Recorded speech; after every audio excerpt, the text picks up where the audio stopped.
This video is called "The Fire That Invented the School Fire Drill." Jesus Christ, why did I read that like that? And Miss Tristano, a rookie teacher, Wait, it's what? 2:30 in the afternoon. Oh, 2:30. And Miss Tristano, a rookie teacher, she's watching over her classroom of 60 fifth graders. That's twice as many as this room is designed to hold. It's the late 1950s and it's the peak of the baby boom. Chicago simply has not been able to build school buildings fast enough. As everyone awaits the final bell, two girls volunteered for the daily ritual of emptying the classroom's wastebasket. Okay. Back then, every school had an incinerator down in the basement for garbage. Only minutes before, a boy on the same route decided to light a quick cigarette. When he was through, he absentmindedly flicked the contraband. In elementary school, they were smoking cigs in the 50s? Yo, I ain't gonna lie, bro. Them little elementary school kids probably had aura. To a bin on his way back upstairs. Like, they're still Girls out didn't back. notice as they passed on the way down, but as they headed back, the stairwell was full of thick, dark smoke, and flames they were spreading fast. At that moment, due to that building's construction, its fate was sealed. The question now was whether students and teachers would be able to make it out alive. But without having ever done a fire drill where people are trained what to do, time was of the essence. So in a panic, the pair ran back upstairs to tell their teacher. But Miss Tristano, she didn't know what to do either. She had her students stay put while she went and checked next door in room 207 with the more experienced teacher. Turns out that at this school, only the principal had the authority to call for an evacuation. So Miss Tristano shit. sprinted down the hallway to the principal's office, got permission, This is one floor? Oh, no. I see the stairs. I see the stairs right here. Oh, this must be where the incinerator's at. Unless I missed that part. and rushed back to her class. She quickly lined everyone up and led them out through the nearest exit. That was a Okay. door that happened to be right next to an outdoor staircase. At that exact same time, on the other side of the building, a janitor had spotted the red glow coming from the basement windows. He immediately told the housekeeper to go call the fire department while he ran to get a ladder to help. With her students finally safely outside, Miss Tristano ran back into the burning building to pull one of the school's only two fire alarm switches. Both of them were mounted 6 feet off the ground in order to discourage any student mischief. Once course. pulled, however, these alarms don't automatically notify the department. They only ring bells inside of the building. So even though everyone inside heard the alarms ringing, for many classrooms, it was already too late. The hallways were already impassable. They were completely I mean, I guess that makes sense. But, like, why doesn't that just notify the fire department? Like, I'm just kind of confused. Maybe they just didn't have the technology at the time, I guess. Maybe. But even then, maybe having a phone mounted next to it, right? Like, I don't know. 'Cause I'm pretty sure they had phones in the 50s. Like, landlines, but filled still. with smoke. The only chance for kids trapped in the northeast side of the building was to await rescue through the outside windows, almost 3 stories above the ground. Meanwhile, the housekeeper finally reached a phone and dialed the fire department at 2:42 p.m. Okay. But in her panic, she gave the wrong address, 3808 Oh my Iowa God. Street. The What? school was actually located at 909 North Avers Avenue. Despite all that confusion, the first fire brigade actually arrived 2 minutes later, 2:44 p.m. They had to smash through a locked 6-foot iron gate just to get to the school grounds. And over the next 11 minutes, they rescued 160 children. But at 2:55, the building's roof finally collapsed, leaving 92 children and 3 nuns who never were able to make it out. News of this tragedy spread until it was the main topic of news across the globe. In fact, What? the response to this disaster was probably the fastest and the most sweeping reaction to any single fire in American history. People were horrified by the sheer scale and loss of just Bro. Like, that's insane, though, bro. 88? Damn. I mean, they got 160 out, but still, though, that shit crazy. 1958? Sheesh. innocent lives. And the newspaper ran these heartbreaking photographs that were taken by local journalists that were able to effectively humanize the toll. Immediately, cities started taking threats from fire seriously. Los Angeles was particularly vigilant, Was it not taken seriously before? What? where officials began staging drills called Operation School Burning. The school district donated a soon-to-be demolished Oh, they didn't have fire drills. This is okay. I'm understanding it. Okay, I'm understanding. So if there's a fire prior to this, they didn't really. They were just like, oh, okay, building's on fire. We gotta go. You know what I mean? Let's just step outside. That's it. Okay. I'm understanding. Okay, I'm understanding.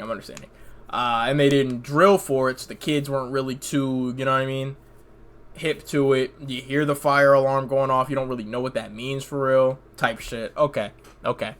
Yeah, this happened one time at my school. Was it my high school? I think it might have been middle school. Either way, we always had fire drills. I think it was like the first Tuesday of the month or something like that. First Friday of the month, something like that. And it was always in the same class, right? Worst case scenario, it would be in the class after, because like maybe they started it too close to the end of the period, whatever, right? Anyways, one time we had a fire drill happen in the middle of the month. And it was like, whoa. Because we had just had one the week before, so we're like, hold on, what the fuck? Bro, and this time, normally everybody's like walking around in the hallway, you know, we're walking single file line. People are just like trying to figure out like, you know, where they want to stand in the line, so that way while we're waiting to get like head count and everything, you can talk to your friends and shit. This time, chaos in the hallway. Everybody was just walking around. Everybody's walking around up in the hallway, all over the place. Everybody spread out everywhere. I'm like, yo, what the fuck is going on? I think there was a fire in the science class on our floor.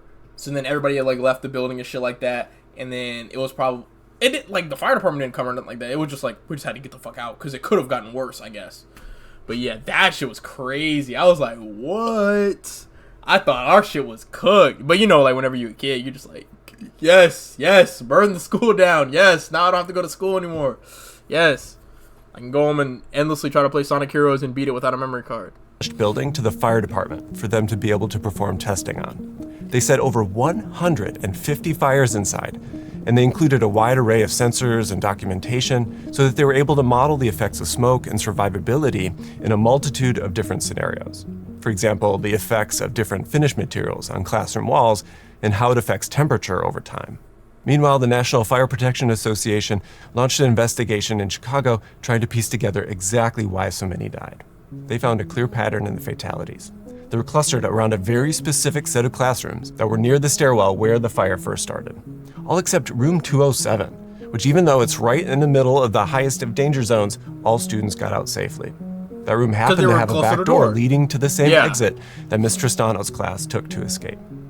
The rooms further away filled with smoke last, and they were close enough to the other exits so that the students were able to get out safely. But rooms 208, 209, and room 210 had no easy way out once they realized the danger.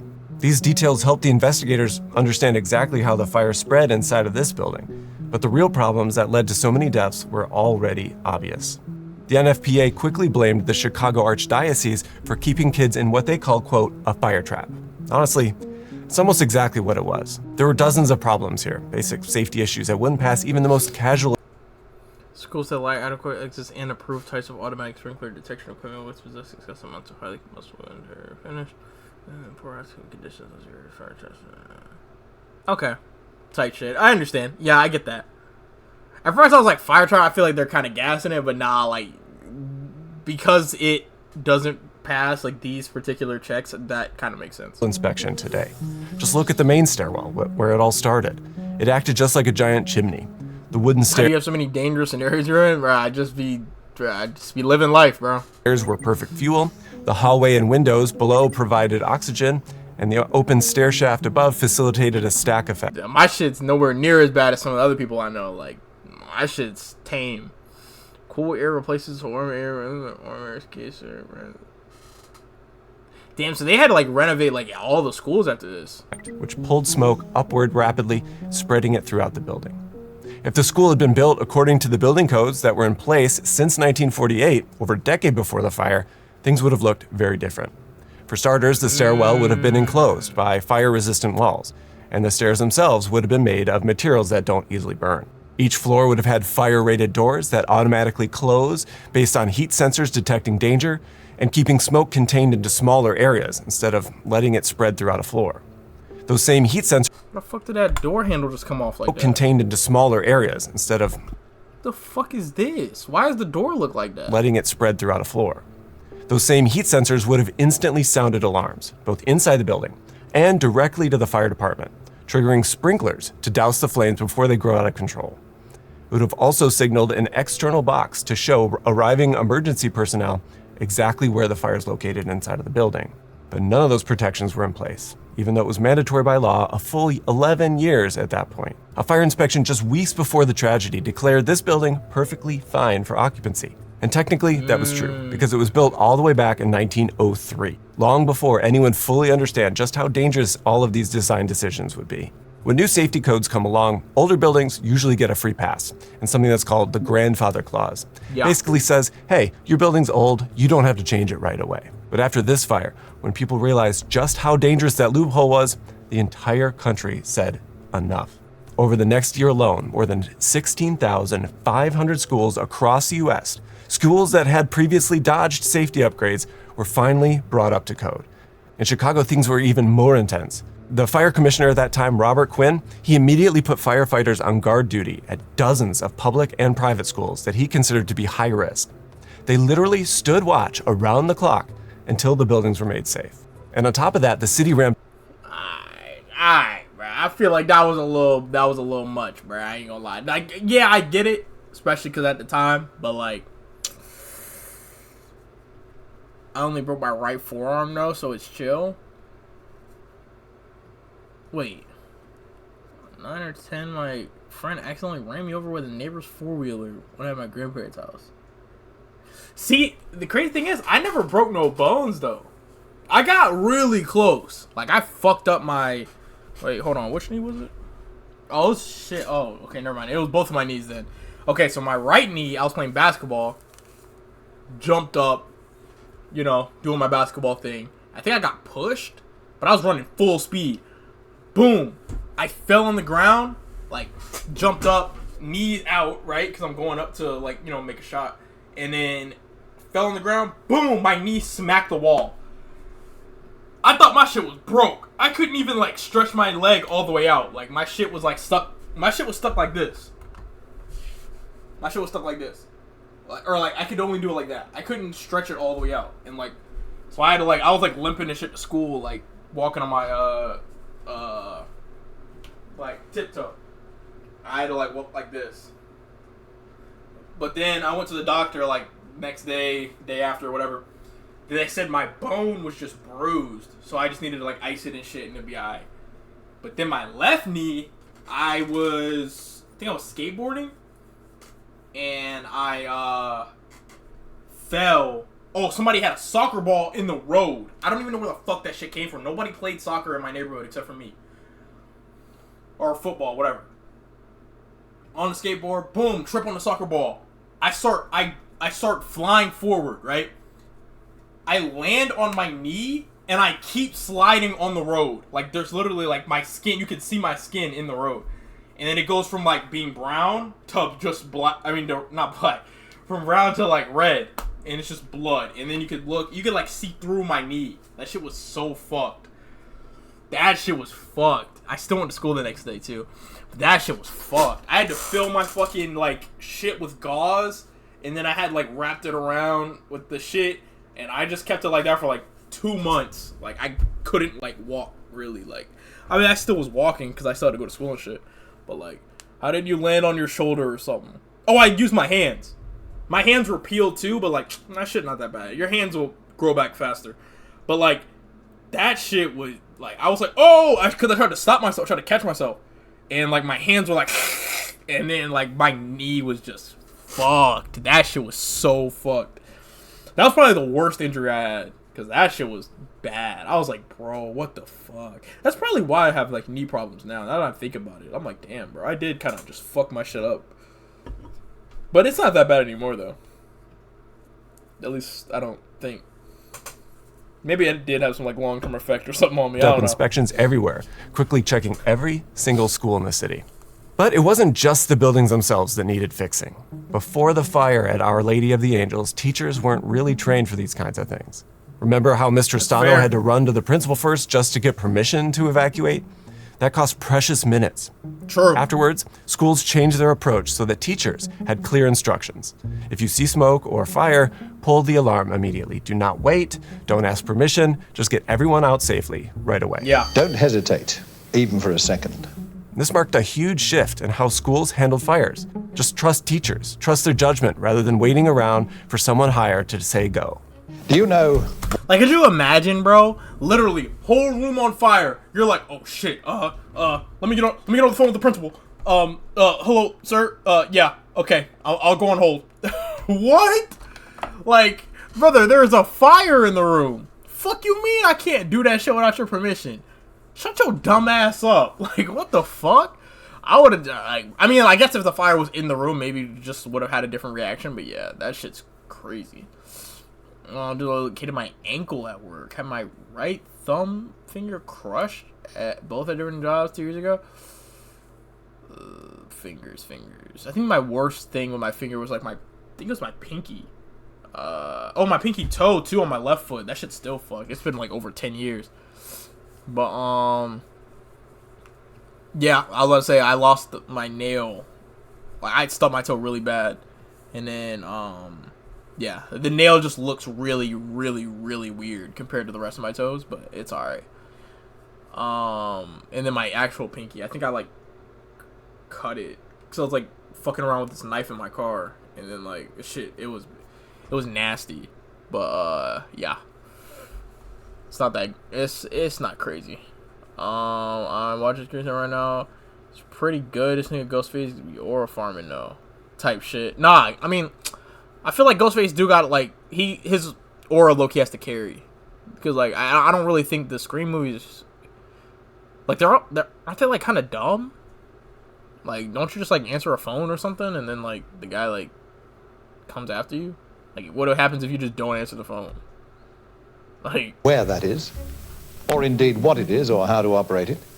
Or will you be running around in circles trying to find it, or looking for someone to do the job for you?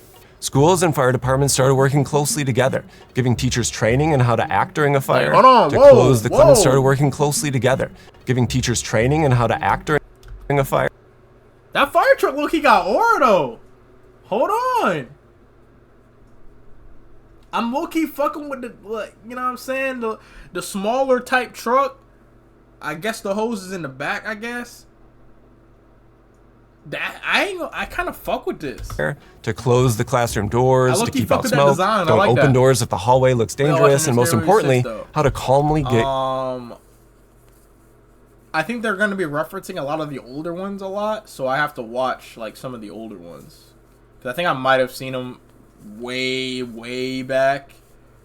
Wouldn't be able to tell you a single thing about them, so I think I would watch the older ones first, I think. kids out of the building. Different Another got immediate a change, and bulletproof one of the more vest and shit. iconic, I think, came by way of Type fire shit. drills. Before 1958, a lot of schools barely ever practiced evacuations. Some didn't do it at all. But after this tragedy, Bro, who the a fuck is lot of schools that? barely ever practiced evacuations. Yo, this jit taller than the teacher. What the fuck? Fuck you doing in this class? Some didn't do it at What all. the hell? But after this tragedy, cities and states across the country passed laws making regular fire drills Firefighter mandatory. museum, they got a similar Illinois, truck for there? example, Type requires shit. 3 fire drills per year. A practice that quickly became standard across the United States, and that's a direct result of what happened at Our Lady of the Angels. The influence goes even further because firefighters also realized how important it was to practice evacuating in less than ideal conditions. Fire blocks exits, so schools began doing blocked exit drills, intentionally blocking the main escape routes during practice. And that way, students Yeah. and teachers could learn. Our school did that. We used to... There would be, like...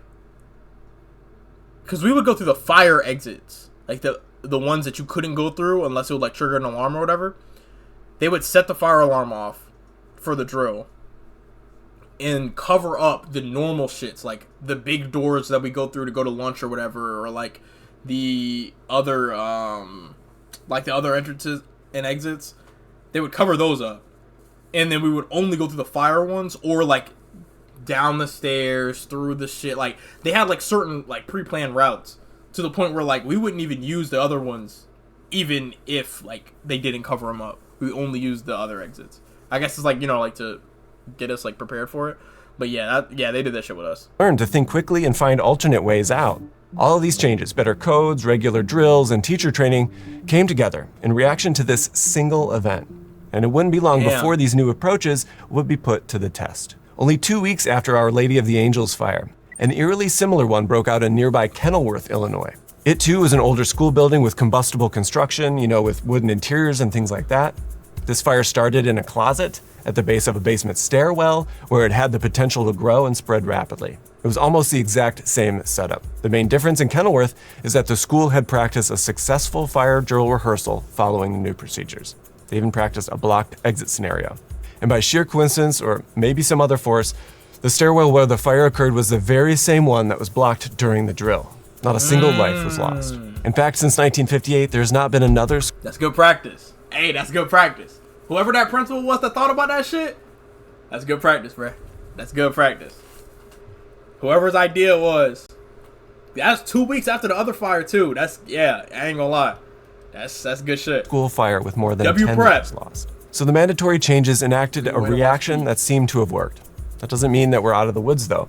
New pressures on school buildings to protect against shootings or other dangers can create direct conflicts with fire safety. You know, for instance, I think safety for one means susceptibility for the other.